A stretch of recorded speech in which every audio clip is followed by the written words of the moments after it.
Ouch शरीफ के Nasir town, जहां sewerage का पानी पाइपों के बजाय गलियों में बहता है, बल्दिया सोई पड़ी है, मसाइल के हल के लिए कोई भी संजीदा नहीं।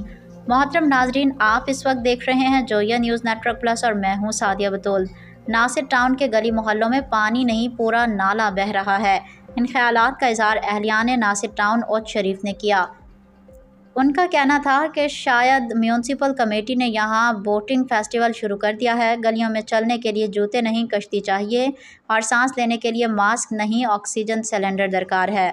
इधर आवाम फरियाद कर रही है, उधर म्यूनसिपल कमेटी फ़ाइलों पर लिख रही है कि मसला हल कर दिया गया है, जबकि ज़मीनी हक़ाइक़ इसके बरक्स हैं। नासिर टाउन के बासियों के मुताबिक जब भी शिकायत दर्ज करवाई जाती है तो बल्दिया के करता धरता शिकायत रजिस्टर्ड में लिख कर आगे शिकायत दूर कर दी गई है लिख कर अपना उल्लू लेते हैं।